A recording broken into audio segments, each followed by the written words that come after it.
Hello, friends. I am Michelle Walters. I am the Mind Power part of the Mind Power Meets Mystic equation. My dear partner, Cynthia, has the week off. I am taking today's episode to talk to you a little bit more about science. I want to help folks explore the question of what is really happening in your brain when hypnosis is going on.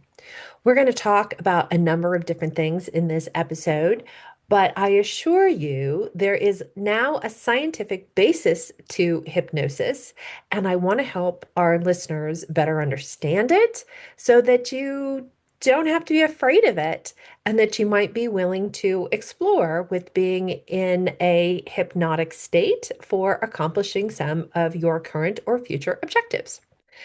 So, we're going to talk about a number of things, including three core topics, which are dissociation, absorption, and suggestion. We're going to talk about brainwaves, and we're going to talk about functional MRIs, fMRIs. So, I think for those of you who know me, I'm kind of a geek at heart. I was a science major undergrad, and it's exciting and fun to be able to share some of this information with you.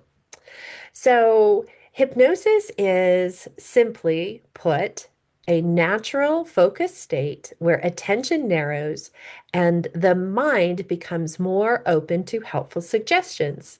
In short, we're sort of taking one experience and pushing it out of the way and putting in a new thought pattern. People have known about hypnosis for thousands of years. We didn't have a good idea of what it was and how it worked, but people have known for a long time that there's this special way of getting in touch with your inner self by playing with your brainwave patterns and seeing ways to be able to affect what is in your subconscious. Being in a state of hypnosis is completely natural. And even if you're not aware of it, you do it all the time, every day. Everybody goes through a state of being in a hypnagogic state, a state of being in a mini trance, essentially, as you are falling asleep at night and when you're waking up in the morning. You're also in states of hypnosis, maybe when you're lost in a good book or watching a movie or in a deep state of kind of autopilot and flow in an activity that you really love. It shows up all the time. And when we work with it in hypnotherapy, we're really just inducing this particular way of thinking as a means of getting to some of the benefits that it has. These three core ideas, these three things that are affected when you are in a state of hypnosis. So, research has proven out that there are these three things: dissociation, absorption, and suggestion, which all happen in states of hypnosis. So, dissociation is kind of like when your mind steps back and you can just be very engaged. It's a way of kind of like forgetting a little bit about the connection with your body. It's being able to imagine that you would do things that maybe are on kind of the edge of your imagination. And this dissociation is part of what's helpful for using hypnosis for things like weight loss and things like smoking, where people are going into this state of trance and using this belief that they could be a little different. They could imagine themselves a little less connected to something. And part of that imagination is part of what powers the change. The pillar of absorption is that, as you know, in your waking life, you've got all these things going on, right? Like the dots behind my head. You're paying attention to, is it cold? Is it wet? Am I tired? Is she talking too loud? Do I have to do something this afternoon? And so your brain is always kind of doing lots and lots of things at one time. Well, when you're in a state of hypnosis, it can feel really, really relaxing because you shut out all of that noise and you just bring into a place where you like to focus on one thing. You stay very, very quiet and are just paying attention to a single concept. You are absorbed by it. And then the last sort of pillar or main concept of what happens in the state of hypnosis is that one becomes more suggestible. And suggestible does not mean control. Suggestible means you're kind of more open-minded about things. You are more willing to do something new or try to do something a little different than maybe you did it before or the last time. Hypnosis isn't requiring deception. It's not that at all. It's really just sort of like oh, well, we usually have coffee on this side of the street, but how about we have coffee on that side of the street? And you might think, oh, I don't usually do that, but it might be worth a try. That's kind of the idea of suggestion. And so these three things come together: the power of dissociation, the absorption, and the suggestion all come together and work at the same time. And that's a large part of what makes hypnosis work. So, what's happening in your brain? What's really going on? Well, there are multiple brain wave patterns that we can now look at, and we can see different brain wave patterns. And whereas I thought they all happen, your brain had just one brainwave pattern, apparently no, you can have different brainwave patterns in different parts of your brain just to make things a little more complex. But slowing it down, making it a little simpler. Four important brainwave patterns are beta, alpha, theta, and delta. Beta is where you probably are right now. Beta is where you're thinking, listening. It's kind of where you are most of the time. You're paying attention in general. It's life really. Alpha is a state of being very relaxed, kind of daydreamy. And then you've got two states that are really sleeping states of brain waves, and those are theta and delta. And theta is creativity, and it begins to get into memories and imagery, and delta is very deep sleep.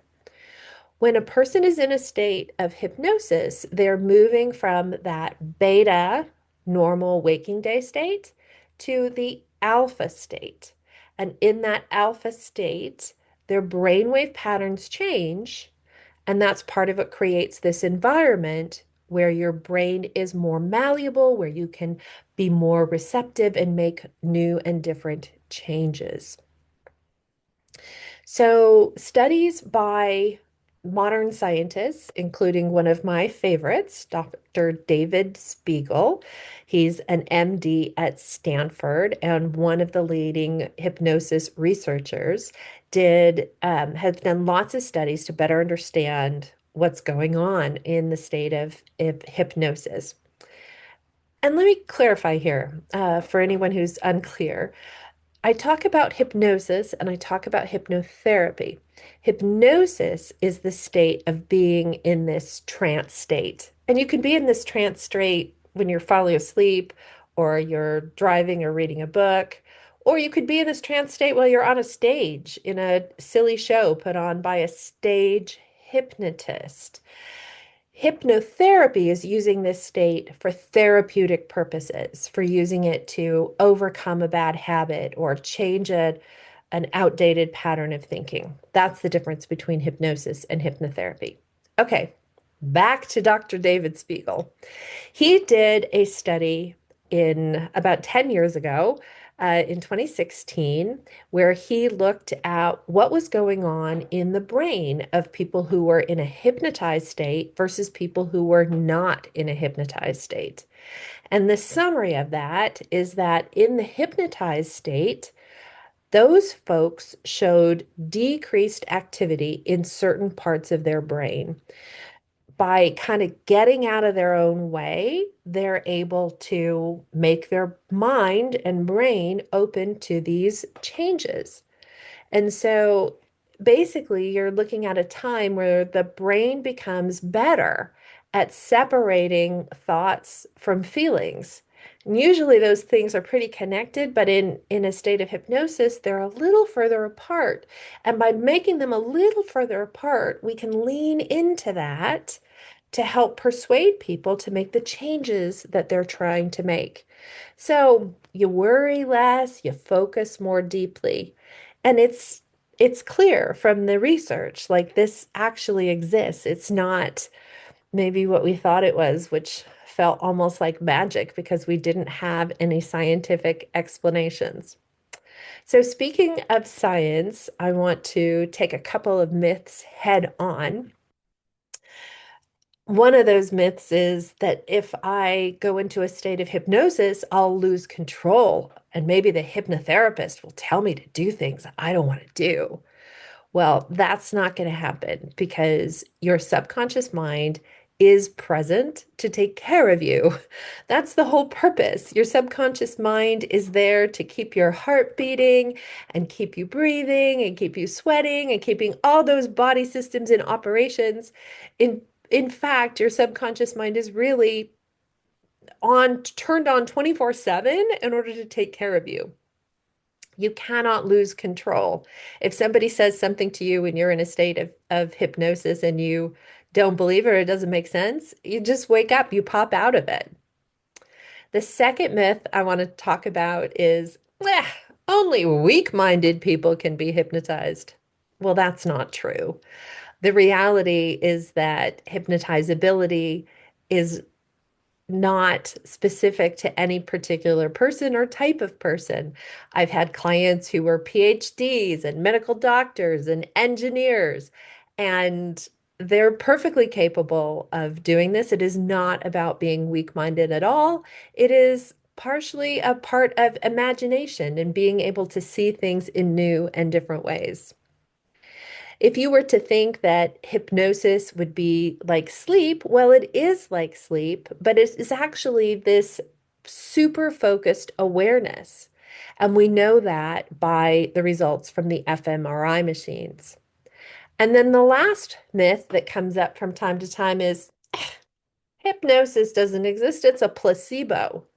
Well, is kind of like a placebo, but it's not really because placebos are always put out there when you are looking to compare like the truth versus the deception, right? So you're looking at two different things, and hypnosis doesn't have that characteristic. So why does it work? Well, it's kind of a combination of psychology and biology. So when you go into this state, into this special brainwave state, you can create new neural patterns and pathways. And by creating those new neural patterns and pathways, you're able to overcome all kinds of challenges that had been there in the beginning. The way that this works is through a number of different kinds of sessions. I have sessions with my clients where I bring them into a state of hypnosis and we work through their questions and their ideas. And we also have sessions where we're going back to take a look at what are problematic things from their past, or where did this particular problem seem to come from, and how can we go back to that time and fix it and visit it. And I do this work with my clients a lot. Another kind of work that I do with my clients a lot is teaching my clients how to go into a state of self-hypnosis where they can take themselves into this easy place of relaxation and being able to visualize what it is they're looking for. I have found that self-hypnosis is so powerful that I strongly encourage my clients to do it between sessions, to listen to recordings before they fall asleep. Because if you're listening to the recording as you're falling asleep, we're taking advantage of that very special moment in time where you can go between being awake and being asleep and have this moment where you're using those powers of absorption, dissociation, and suggestion to overcome and to make the changes that you're looking for. It is such a powerful way of doing things. I decided I needed to build an app to help people create custom recordings that would enable them to work very specifically on the thought patterns that they wanted to overcome. I created an app called Make My Hypno. It's not in the App Store, it's actually a URL. So you go to makemyhypno.com, makemyhypno.com. And if you go to makemyhypno.com, you'll see some testimonials there from folks who've had recordings and worked with me. And you'll see that these recordings are making changes in people's lives. Sonia told me that at first she said the recording just helped me to sleep better.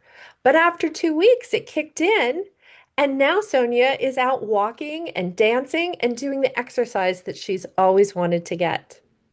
I heard from Frida that her recording helped her to get to the gym and start lifting weights.